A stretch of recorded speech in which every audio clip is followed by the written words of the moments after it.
Welcome to my YouTube channel online मस्त classes. आप सब देख रहे हैं ऑनलाइन मस्त क्लासेज चैनल। आज के इस लेटेस्ट वीडियोज़ में हम आप सबको क्लास 10 मंथली एग्जामिनेशन यहाँ पे फट गया है ना, जून 2024 का 100% करेक्ट आंसर की बता रहे हैं। 100% करेक्ट आंसर की, क्योंकि ऑनलाइन मस्त क्लासेज आपको देता है विश्वास और करेक्ट आंसर की। फटाफट आप लोग मिला लीजिए, है ना। जो भी स्टूडेंट इस चैनल पर पहली बार आए हैं और 2025 में बोर्ड एग्ज़ाम में टॉप करना चाहते हैं, बेस्ट नंबर लाना चाहते हैं, तो उनसे रिक्वेस्ट है कि प्लीज़ आप इस चैनल को सब्सक्राइब करके बगल का बेल आइकन भी क्लिक कर लेंगे, ताकि लेटेस्ट वीडियो का नोटिफिकेशन मिलता रहे। और इसे दोस्तों और शादियों में शेयर ज़रूर करें। और वीडियो शुरू हो रहा है उससे पहले एक फटाफट प्यारा सा लाइक कर दीजिए, क्योंकि आपकी एक लाइक हमारी हौसला अफजाई करती है। तो चलिए क्वेश्चंस देखते हैं क्या क्या आया है। देखिए, आपका फर्स्ट नंबर क्वेश्चन है कि उत्तल लेंस, जिसको कन्वेक्स लेंस भी कहते होता है, तो आपका पहले का करेक्ट आंसर होगा सी, किनारों की अपेक्षा बीच में मोटा होता है। ठीक है। 2 नंबर सवाल है कि लेंस में कितने मुख्य फोकस होते हैं। तो लेंस में जो होते हैं मुख्य फोकस 2 होते हैं। लेंस में कितने फोकस होते हैं, तो 2 होते हैं, तो दूसरे का बी हो जाएगा। ठीक है। 3 नंबर क्वेश्चन हमारा है कि पानी से भरी बाल्टी की गहराई कम मालूम पड़ने का कारण क्या है। तो पानी से जो भरी बाल्टी में होती है उसको कम मालूम होने का प्रकाश का अपवर्तन लिख दिया है, रिफ्रैक्शन, उसी का अपवर्तन भी कहते हैं। ठीक है। 4 नंबर क्वेश्चन हमारा है कि जब प्रकाश एक माध्यम से दूसरे माध्यम में जाता है तब अपवर्तन होता है। तो अपवर्तन जो होता है वो प्रकाश की चाल में परिवर्तन होने के कारण होता है। ठीक है ना। 5 नंबर सवाल है किस माध्यम के अपवर्तनांक का मान होता है, साइन आई बटा साइन आर, है ना। इसको स्नेल का नियम भी कहते हैं। ठीक है। 6 नंबर हमारा सवाल है किसी उत्तल लेंस की फोकस दूरी 25 है, तो क्षमता बराबर हमने पढ़ा है P बराबर 1/f। तो 1/f का मान 25 है, लेकिन इसको सेंटीमीटर से मीटर में बदलने के 100 से भाग कर देंगे। तो इस तरह से हमारा 100/25 हो जाएगा, 4 बार में कट जाएगा, यानी 4 डाइऑप्टर, 6 का डी हो जाएगा। ठीक है। चलिए 7 नंबर क्वेश्चन यहाँ थोड़ा सा फट गया है, लेकिन उसको हम बता देते हैं। यहाँ 7 नंबर सवाल है, इसमें लिखा है कि किसका उपयोग सरल सूक्ष्मदर्शी में होता है। तो सरल सूक्ष्मदर्शी जो होता है उसमें उत्तल लेंस का प्रयोग होता है। 7 में भी होगा। 8 भी फट गया है। 8 नंबर में क्वेश्चन कहा रहा था कि जब प्रकाश की किरण विरल से सघन माध्यम में जाती है तब वह अभिलंब की ओर मुड़ जाती है। कहाँ मुड़ जाती है, अभिलंब की ओर, यानी कि इसमें बी ऑप्शन होगा। और 9 नंबर जो सवाल है आपको दिख रहा है कि प्रकाश के अपवर्तन के कितने नियम है। तो प्रकाश के अपवर्तन के जो हैं 2 नियम है। ठीक है। कितने नियम है, 2। तो 9 का आपका बी ऑप्शन बिल्कुल सही हो जाएगा। आगे बढ़ते हैं तो क्वेश्चन नंबर 10 हमें नज़र आ रहा है, जिसमें लिखा है कि जब प्रकाश की किरण हवा से कांच के प्रिज्म के अपवर्तक सतह से होकर प्रवेश करती है। देखिए, पहले हवा है तब जाके कांच है, यानी हवा जो है विरल है और कांच जो है सघन है। तो अपवर्तक सतह से होकर बाहर तब वह मुड़ जाती है। अपवर्तक सतह से होकर बाहर निकलती है तब वह मुड़ जाती है ना। तो इसका हो जाएगा अभिलंब के आधार, प्रिज्म के आधार की ओर। ठीक है। यहाँ 10 में ये होगा। 11 नंबर क्वेश्चन है शरीर में भोजन का पचना किस प्रकार की अभिक्रिया है। तो शरीर में जो भोजन का पचन की क्रिया है वो ऑक्सीकरण अभिक्रिया है। 11 में सी हो जाएगा। 12 नंबर देखिए क्वेश्चन है कि 2Cu + O2 = 2Cu। इसमें ऑक्सीजन जो है प्लस हो रहा है, जुट रहा है, तो ऑक्सीजन जुटने को ऑक्सीकरण कहते हैं। 12 में डी हो जाएगा। ठीक है।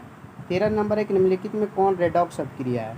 तो यहाँ देखिए रेडॉक्स, ऑक्सीजन यहाँ जुट रहा है लेकिन यहाँ से ऑक्सीजन हट रहा है, तो ऑक्सीजन का हटना अवकरण हो जाएगा और ऑक्सीजन का जुटना जो होगा ऑक्सीकरण हो जाएगा। तो दोनों हो रहा है, दोनों मिला के रेडॉक्स कहलाता है, इसलिए 13 का ए हो जाएगा। 14 नंबर है कि निम्नलिखित में कौन अवकारक गुण प्रदर्शित करता है। तो H2S जो होता है ना, अवकारक गुण प्रदर्शित करता है। 14 का बी हो जाएगा।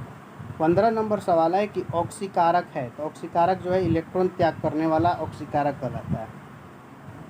16 नंबर है कि SO2 की विरंजक क्रिया में SO2 किस गुण को दर्शाता है ना। तो ये इसमें ना डाउट है, इसको कमेंट में आप लोग इसका आंसर बताएंगे क्या होगा। ठीक है। और 17 नंबर सवाल है कॉपर सल्फेट का रंग कैसा होता है। तो नीला होता है। 17 में ए हो जाएगा। ठीक है। 18 नंबर क्वेश्चन आपका कह रहा है कि निम्नलिखित में कौन द्विव विस्थापन अभिक्रिया है। तो द्विव विस्थापन जो अभिक्रिया है वो आपका NgNO3 + NaCl = AgCl + NO3, ये हमारा 18 का बी हो जाएगा। ठीक है। 19 नंबर क्वेश्चन है हमारा कि अभिक्रिया H2S + Cl2 2HCl + S में कौन सा पदार्थ ऑक्सीकारक है। ऑक्सीकारक, तो ऑक्सीकारक यहाँ हमारा 19 में डी होगा, H2S। ठीक है। 20 नंबर सवाल है कि निम्नलिखित में से किस गैस का उपयोग किसी ताज़ा तेल को बहुत दिनों तक सुरक्षित रखने में किया जा सकता है।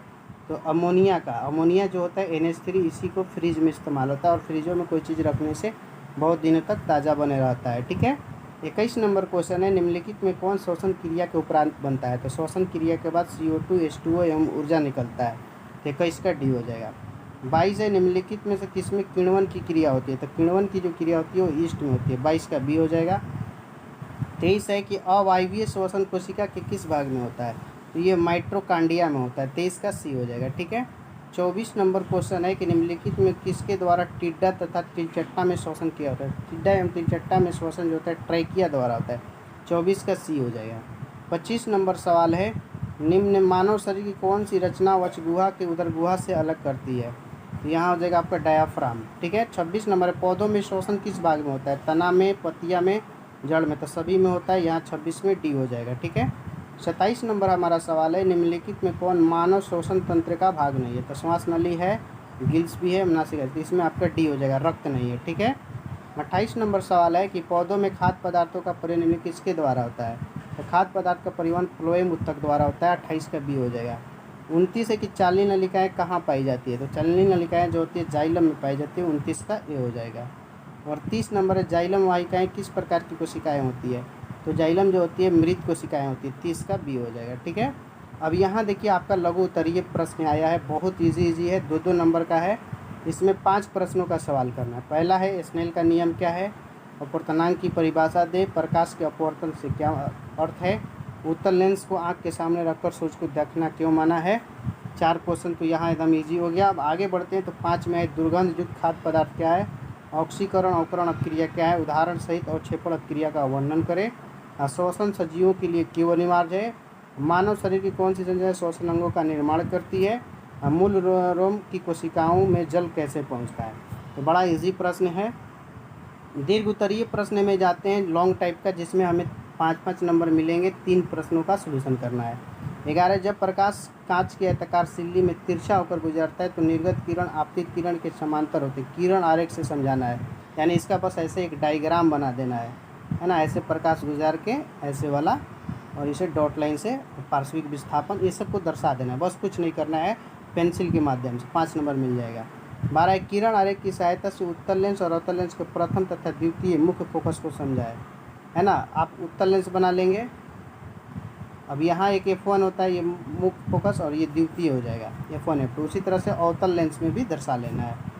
13 नंबर सवाल है हमारा, विस्थापन एवं द्विविस्थापन क्रिया में अंतर बताना है। ठीक है। और अगला है 14, हाइड्रोजन एवं ऑक्सीजन के लाभ हानि के संदर्भ में ऑक्सीकरण में अवकरण क्रिया को समझाना है।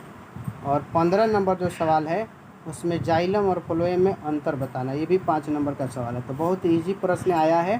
ठीक है। तो मेरे प्यारे स्टूडेंट, वीडियो कैसा लगा कमेंट सेशन में ज़रूर बताएंगे। जो भी स्टूडेंट नए हैं वो चैनल को सब्सक्राइब करके बगल का बेल आइकन भी क्लिक कर लेंगे। बाकी मिलते हैं अगले वीडियो में। Best of your luck.